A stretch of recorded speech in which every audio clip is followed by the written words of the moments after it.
और पिछले 1-1.5 साल से लगातार इस और प्रयास है कि कैसे हम साइबर अवेयरनेस लेके आए।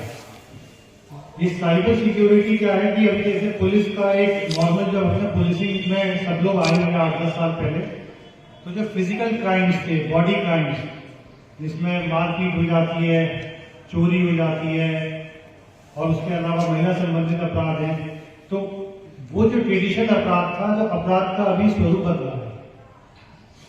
अब जो अपराध है वो ज्यादातर इनको बोलते हैं white collar crimes. White collar crimes मतलब इसमें कोई आपको ऐसा एक हैबिचुअल कोई गुंडा, कोई चोर, कोई नकबजन वो नहीं मिलेगा जो इस घटना को कर रहा है। एक ऐसा व्यक्ति मिलेगा जो हो सकता है कि कभी आपके संपर्क में ही ना आ रहा, और क्योंकि उसको चुपचाप बैठ के अपने कमरे में बैठ के एसी में बैठ के वो आपके साथ जो भी हरकत कर रहा है, इसलिए नाम इसको दिया गया व्हाइट कॉलर क्राइम।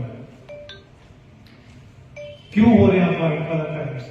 ये एक सबसे इंपॉर्टेंट चीज है कि 2 फैक्टर्स सबसे ज्यादा जो इंपॉर्टेंट है जो इस व्हाइट कॉलर क्राइम्स के बढ़ावा दे रहे हैं। सबसे पहला है, जो कोई भी चीज होगी जैसे टेक्नोलॉजी है, टेक्नोलॉजी का पेनिट्रेशन हुआ तो उसके फायदे भी होंगे, नुकसान भी होंगे। फायदे हम सबको ही पता है, जैसे हम देखते हैं कि वीसी हुई, तो वीसी पे भोपाल में बैठा एक अधिकारी पूरे अपना जैसे 50 या 55 जिलों के एसपी से, कलेक्टर से बात कर रहा है।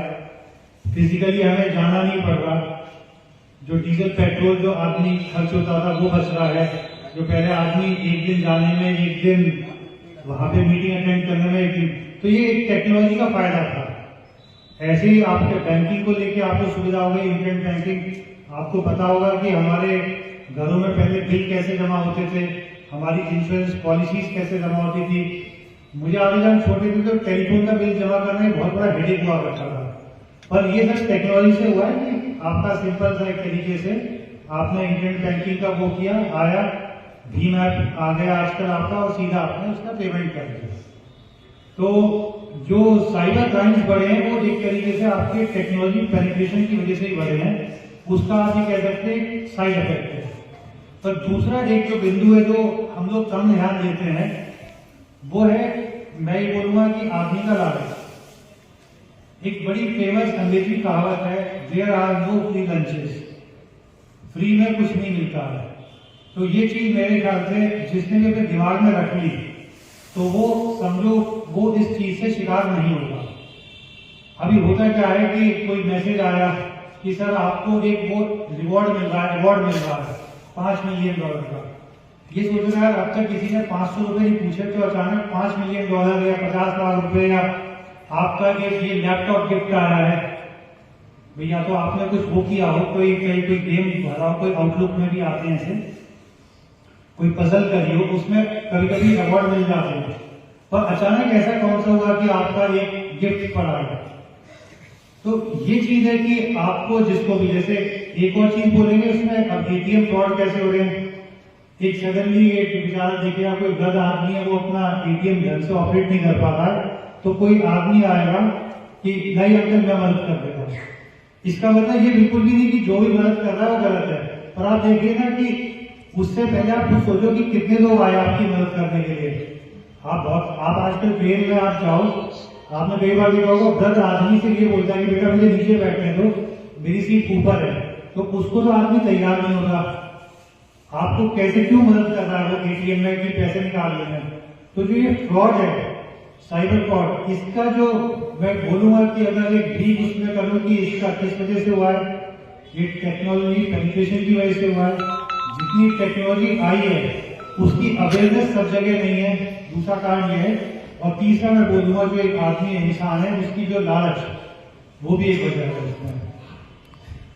जैसे जैसे सोशल मीडिया का वो बढ़ रहा है, हम लोग देखते हैं काफी ज्यादा फेसबुक पे देखते हैं, इसमें देखते हैं आपकी सोशल मीडिया, इंस्टाग्राम, इस पे तो कई बार मैं बोलता हूँ कि अनजाना एक फोन आएगा आपको, ये पुरुषों के लिए है, उस पर एक फोटो होगी किसी महिला की, वीडियो कॉल, तो बड़ी उत्सुकता से हो पाता है। तो मैं तो स्पष्ट बोलता हूँ, जो भी कोई मुझे मिलता है, जब अब तक किसी ने फोन नहीं किया तुम्हें, तो अब क्यों अचानक कोई करेगा? तो ये सिर्फ एक धोखा है। वृद्ध आदमी को कैसे करें? क्योंकि इन लोगों के पास चाहते ना चाहते डेटा का एक्सेस है, तो उसको पता है कि हम जो कॉल कर रहे हैं 70 वर्ष का आदमी है, तो 70 साल का 75 साल का आदमी में क्या होगा, अकेलापन। तो उसको कोई उनका पुराना रिश्तेदार बस के फोन करेगा तो वो एकदम बैठे रहते हैं, कोई फोन आया आप घर में देखिए, वृद्ध आदमी होगा, हमने अपने पेरेंट्स को भी देखा है, घंटी बजेगी तो सबसे पहले उठाएगा।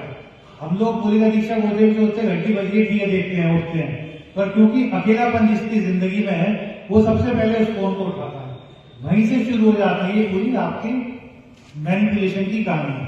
तो बाकी तो आज हमने ग्वालियर से एक्सपर्ट्स बुलाए हैं, इनमें एक दो लोगों में मैं जानता हूं कि अपने फील्ड में महारत है और इंडिया लेवल पे भी इन लोगों ने काफी नाम किया है जो हमारे यहाँ पे।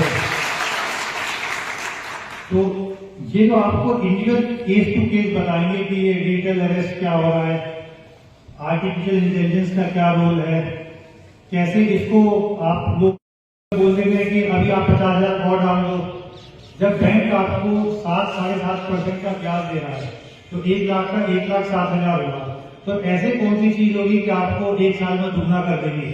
ये एक बेसिक क्वेश्चन है। जो भी लोग ये इस चीज में आते हैं तो वो सब जल्दी पैसा कमाने के चक्कर में ही मैं बोलूंगा कि इस ठगी का शिकार होते हैं।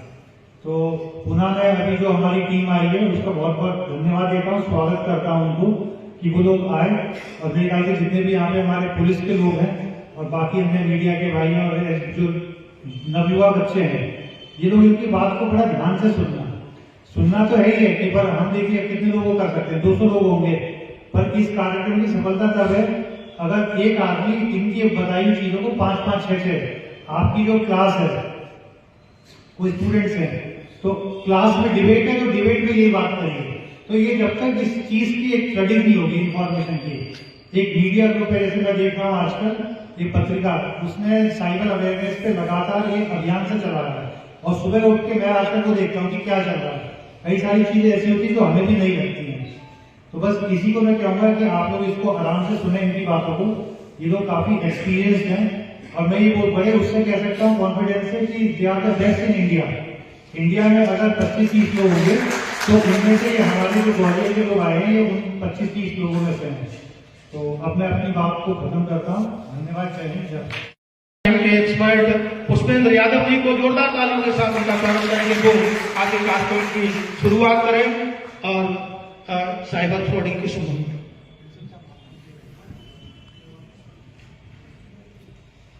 Thank you so much sir, thank you SP sir. सार्वजनिक संबोधन के लिए अब मैं श्रीमान एसपी साहब से अनुमति चाहूंगा, अनुमति दें व्याख्यान सुनकर। Thank you sir. आइए इस क्रम को, आज के उद्देश्यपूर्ण सेमिनार को, महिमामय कार्यक्रम को आगे बढ़ाते, जैसे कि मैं एग्जांपल सेट कर दे रहा हूं, सब लोग अपना व्हाट्सएप ओपन कर लें और व्हाट्सएप में सेटिंग वाले ऑप्शन पे चले जाए। जो जानकार है वो मोबाइल एप्लीकेशन के माध्यम से, मैं एग्जांपल दे रहा हूं, जिसके ये फीचर्स ऑन है उसके पैसे पूरे निकलने की फुल संभावना है या उसको डेटा जाने की फुल संभावना है। इसलिए व्हाट्सएप की सेटिंग में जाए, मीडिया ऑटो डाउनलोड वाला ऑप्शन आ रहा है, वो चैट में एक ऑप्शन आया होगा,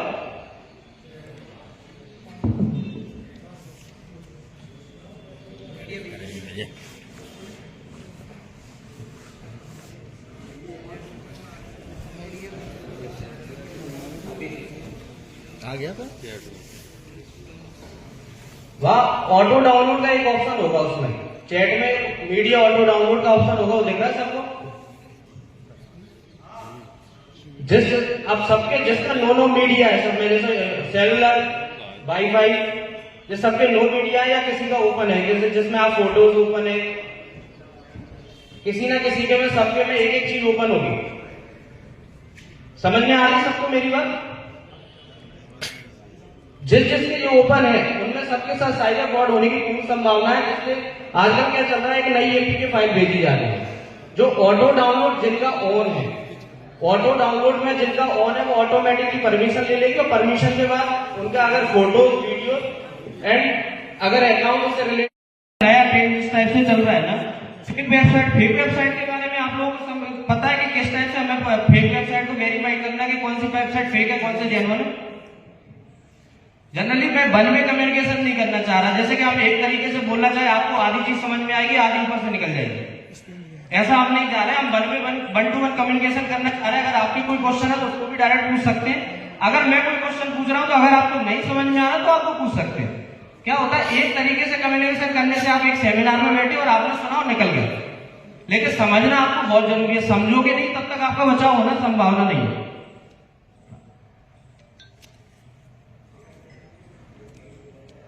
मोटिव बिहाइंड साइबर क्राइम, आप ये चीज जैसे ग्रेट पावर, पब्लिसिटी, रिवेंज, ये चीज सारी जो चल रही है ना आजकल, ज्यादातर दो तरीके से चल रही है। आप जहां जहां अपने, जैसे आप अपनी गाड़ी की सर्विस कराने जाइए, वहां अपना मोबाइल नंबर आप दे दीजिए, वहां से ऑटोमेटिकली आपका नंबर ब्रीच होकर सारा जगह चला जाएगा। आपकी जीमेल आईडी, आपका डेटा 80% जो एंड्रॉइड फोन यूज कर रहे हैं कुकीज के माध्यम से डेटा ब्रीच हो रहा है। ब्रीच होने के चांसेस या तो आप इलेक्ट्रिक बिल भर रहे हैं वहां से हो रहा है, या आप किसी गाड़ी की सर्विस करा रहे हैं, या कहीं भी डेटा इजीली अप्रोचेबल है फ्रॉस्टर के लिए, वहीं से वो आपको अप्रोच करते हैं। जैसा कि मैंने कभी एग्जांपल दिया, जिसका अगर ऑटो डाउनलोड ऑन है तो उनके साथ फ्रॉड होने की पूर्ण संभावना है। इसमें वो एक फ्रॉस्टर क्या कर रहे हैं आजकल, बल्क में ये पूरा मैसेज भेज रहे हैं, बल्क में जितने मैसेज आ रहे हैं ऑटोमेटिकली, जिनके वो ऑटो डाउनलोड ऑन है उनमें एक ही एपीके फाइल होगी और वो डेटा उसमें एक्सेस लेके ऑटोमेटिकली उससे पैसे निकलने की या आपके फोटोज वीडियो जो भी जाने की संभावना। साइबर क्राइम वो नहीं कि आपने सोचा कि मेरे पैसे निकल गए, यही साइबर क्राइम है, ये नहीं। ज्यादा जैसे यहाँ बच्चियां बैठी हुई हैं, इनने अपने इंस्टाग्राम पे पब्लिक कर रखा है, जिन ने पब्लिक अकाउंट कर रखा है वहां उनके फोटोज एआई के थ्रू मॉर्फ, जैसे अभी रश्मिका मंदाना के साथ अभी वीडियोस बना था, आपने भी ध्यान दिया होगा। तो इंस्टाग्राम पे क्या है कि जैसे ही आपने अपना अकाउंट पब्लिक करके रख रहे हैं, जो पब्लिक रख रहे हैं तो वहीं से आपके वीडियोस और फोटो उठाए जा रहे हैं, और आपके वीडियो जरूरी नहीं है कि उनके लिए यूज क्यों हो, या आपका कोई नोन व्यक्ति उठाएगा, फ्रॉस्टर भी एक डेटा बना रहे हैं, जैसे आपके फेस से फेस मैच करके एआई के थ्रू कई वीडियोस भेजे जाने हैं, कई उस वीडियोस को वॉइस में या वीडियो बात कर रही है। आर्टिफिशियल इंटेलिजेंसी का मतलब ये कि आपकी चीजों को, आपके डेटा को किस तरीके से मॉडिफाई करके टेक्निकली रूप से आपके सामने प्रेजेंट किया। जैसे कि एक छोटा सा एक एग्जांपल है, 3 टाइप के फ्रॉड में सारा कवर हो रहा है। जैसे type of cyber crime, financial fraud आपको पता ही है, social media related, social media में ज्यादातर फेसबुक आपकी नया अभी चल रहा है कि फर्जी आईडी बना के मेरे पैसे मांगे जा रहे हैं। पर आप लोग पुलिस की बजाय, पुलिस पे जाने की बजाय कभी आपने ये सोचा, या पुलिस वाले जो भी है, कि हम इसको कंट्रोल कैसे कर लें कि हमारी कोई फेक आईडी बनाई नहीं पाए। मतलब किसी को पता है नहीं कोई कि हमारी फेसबुक आईडी बने ही ना फर्जी, उसके लिए हमने क्या करा,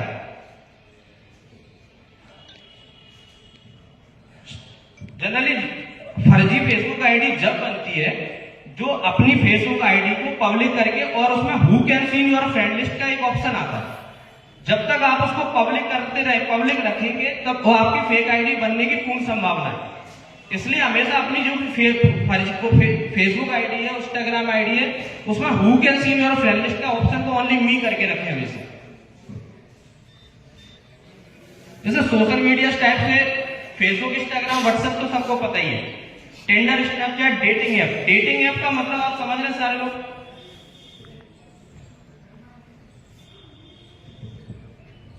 डेटिंग ऐप आजकल नई जनरेशन में बहुत हो रहा है। नई जनरेशन के लिए, जैसे आप कोई स्कूल कॉलेजेस के जो स्टूडेंट्स हैं, डेटिंग ऐप में ज्यादातर फ्रेंड्स आके सारे वीडियोस, आजकल उनमें फोटो की भी, जैसे स्नैपचैट है, स्नैपचैट किसी को नहीं मतलब, लेकिन फोटो बहुत अच्छा आता है इसलिए लोग स्नैपचैट यूज कर रहे हैं। फोटो सुंदर आना चाहिए, फोन कोई सा भी हो, डेटा कितना भी ब्रीच हो, पर फोटो सुंदर आनी चाहिए। मेनली लोग क्या कर रहे हैं कि स्नैपचैट का यूज करके फोटो ले रहे हैं। और स्नैपचैट में एक चीज और देखी होगी आपने कि आपसे पूरी परमिशन ले रहा है। कोई भी चीज, कोई भी एप्लीकेशन आपको अच्छे से अच्छा अगर फ्री में दे रही है, तो वो कोई फ्री में नहीं दे रही, वो आपसे पूरा डेटा उठा रही है। वो आपसे आपकी लोकेशन, आपकी वॉइस रिकॉर्डिंग, आपके फोटो, ये सारा आपसे वो ले रही है। आपके फोन का जा रहा है, पूरा डेटा जा रहा है। इसलिए कुकीज को हमेशा, थर्ड पार्टी कुकीज जो एप्लीकेशन ले रही है, वो हमें यूज नहीं करना है। थर्ड पार्टी कुकीज का मतलब आप समझ रहे हैं? थर्ड पार्टी कुकीज का मतलब एक शुद्ध हिंदी में बताऊं मैं, जो भी आपकी चीज आपकी परमिशन के बिना अलग से चीज आपकी कैप्चर कर रही है, दैट इज थर्ड पार्टी। तो सी ईमेल, ईमेल में जैसे अभी जैसे बात कर रहा था कि एपी के फाइल में डेटा आदरणीय डॉक्टर असित यादव साहब को आप जोरदार तालियों के साथ में आवाज देता हूं कि आज इस सेमिनार के उद्देश्य पर और इसके पूरे स्वरूप पर दो शब्द यहाँ पर मैं आदरणीय पुरुषोत्तम चंद्र